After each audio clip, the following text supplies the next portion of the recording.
And think about it. When your best player is J.J. Hickson, you go out and beat the Celtics, a team who beat Miami, with those three players on your team. That shows a lot from a Byron Scott coach team, doesn't it? Of course, and it was opening night, and there was a lot of excitement, I guess, for those guys to show that they could play without LeBron. But you can't forget that the Celtics were coming off back-to-back. True. And they're an older team. It's an 82-game season. They're not going to, those guys are not going to be playing as hard. They're not going to play every back-to-back because they got to rest them, because the truth is it only matters once the playoffs are here. And what about the Lakers? The defending champions seem that they've got deeper this season, haven't they? Oh, much deeper. You saw it in the first game with Steve Blake hitting those huge threes at the end of the game. They looked a little confused throughout that game, but there was a lot of emotion with the ring ceremony and everything going on with that. But they'll get it together also. And just like with the Celtics, it's all about the playoffs. So you're not going to see their true form until the playoffs are here. Any team that you see surprising so far, or you think is going to surprise down the road, a team that nobody's really having on the radar that you think is going to be in that upper echelon? Well, I've been very impressed with the Phoenix Suns after 2 games. I thought they were going to take a step back with the loss of Amari, but Alvin Gentry has those guys running and rolling. They are up and down the court. They are shooting. Hakeem Warwick looked great last night, and you can never discount Steve Nash. He is one of the best point guards in the league. So I'm very impressed with Phoenix. We'll see if they could hold it up throughout the season. Yeah, I'm very impressed with Steve Nash, too. The way he's carrying that team without Amari Stoudemire, his co-partner for the past 5-6 years, is very impressive. They win over 50 games. He has to be considered a viable MVP candidate without a doubt. If this team continues on playing, great basketball and gets, a top seed in the West, he will be up there, along with Alvin Gentry for Coach of the Year, possible again, or up there again. Give me, now that the season has finally begun, give me a prediction for the finals. The NBA Finals. Yes. I got the Los Angeles Lakers. I think that's a given for lots of people. And I think the Boston Celtics are going to come out of the East again. As I said, I think the Heat still need some more time to find an identity, and I think it's going to be a long process. I like the Orlando Magic team, but I think experience is really what's going to matter, and the Celtics have the experience of playing together and going to the finals. So Lakers and Celtics in the finals. Who do you got winning it? I got the Lakers winning their 3rd in a row. I have the Lakers beating the Celtics as well. I think the Heat's real main problem is rebounding the ball. They have no size up front, and Chris Bosh is not a real post presence, and he's not a real big guy defensively, doesn't really body up people, and they're going to have a real tough time rebounding. So yeah, I have the Lakers winning over the Celtics as well. Welcome back to SC Squared. I'm joined alongside Logan Robertson, and we are here to talk a little World Series. The Giants have really taken control with a 2-0 lead. Their pitching has just been dominant with Lincecum and Kane. Jonathan Sanchez goes Game 3. What do you think the prospects are for the Rangers to come back? Well, the Rangers are going to be at home now. They go to Game 3 at home. They got another good pitcher in Colby Lewis going. Now they've got a righty pitching. The first 2 games they had lefties, Cliff Lee and C.J. Lewis. So now they got a righty going. A lot of righties in that Giants lineup. So that'll be a really big factor to look at. But then you also have they are playing at home. They are a very good home team. They've played well on the road in the playoffs, but definitely not in these first 2 games. Yeah, their home field advantage is really crucial.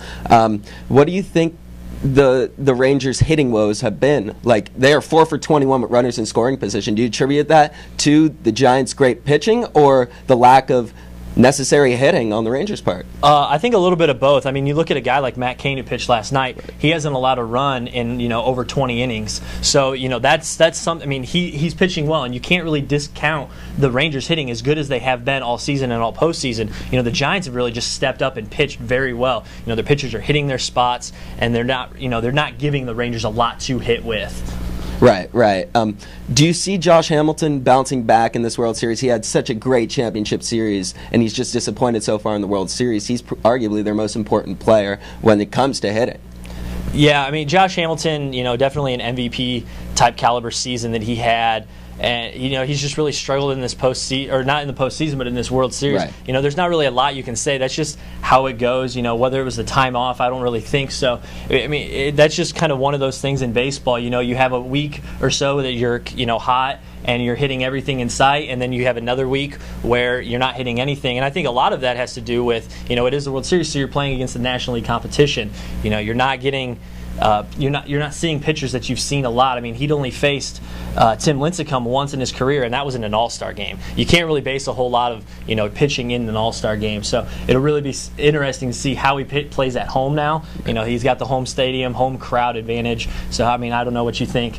How you think a home crowd will help them. Right. How do you see the rest of the series playing out? Do you think the Rangers will be able to come back with having a bunch of games at home now, or do you see the Giants pitching really prevailing in the end? Well, the Giants pitching are stronger in their first two pitchers, with Tim Right. Lincecum and Matt Cain. Those are definitely their two strongest pitchers, and I think the Rangers have a deeper staff. Obviously, their bullpen is what's really been saving them, and that's really what's hurt them in the first two games. But, they get 3 straight games at home. I think they make this a series. Whether they come back or not is hard to tell. The Giants are riding a lot of momentum right now, and, that momentum is huge, especially in a World Series like this. You really can't. There's nothing that can really stop that except for a win, but the Rangers, have to figure out a way to stop that. I think the key is scoring early for the Rangers. If you score early and allow your pitching to have a little momentum going into the latter stages of the game, you're going to have really, really good backbones in the form of Josh Hamilton and stuff. So I think if you score early, you'll have more momentum and you can make this a series. Do you see the Rangers coming back possibly, or do you see the Giants end up winning this World Series? I think they definitely make this a series. It will go Game 6, Game 7, and if the Rangers can get on the board early, if Elvis Andrus can get a score early here in the first game, I think that'll really help them, and I think they really can. I think they have the potential to win the series. Do you see them winning the series? My mom wants me to say yes, I do. With that said, we will be back to talk a little hockey action for you.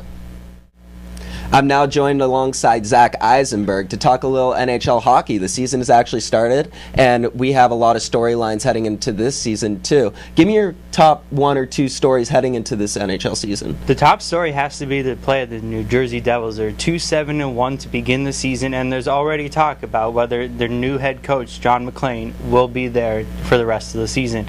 There was also talk about Ken Hitchcock recently being in New Jersey, a speculation that he may be the new head coach. But also, another big headline that is brought up is about a rule change.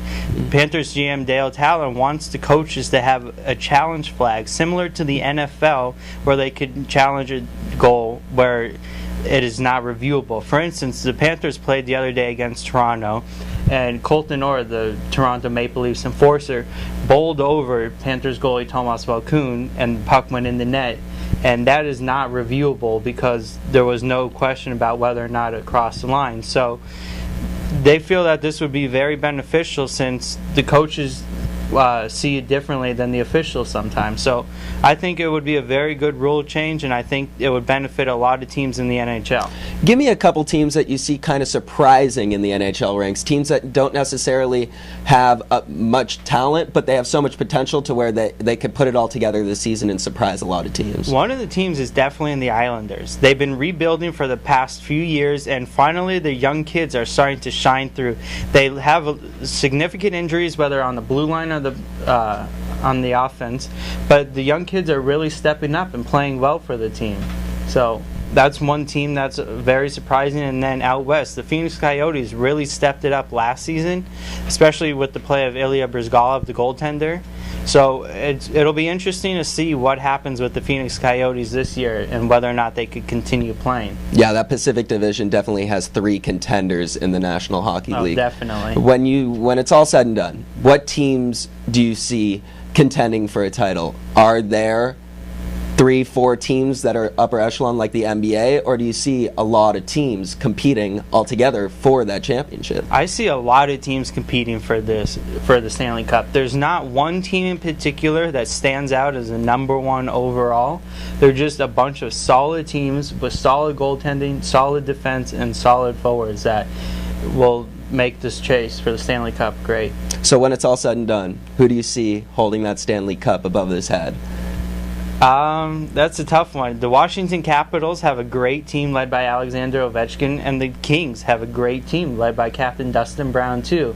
So we'll have to see how that plays out, but ultimately I think the Kings could reach the top this year. You do think the Kings are going to win the championship? I think they have to make one minor move at the trade deadline by acquiring a second-line center, and that could put them over the edge. So hopefully they could do that and be the next Stanley Cup champions. It's a little bold prediction from you.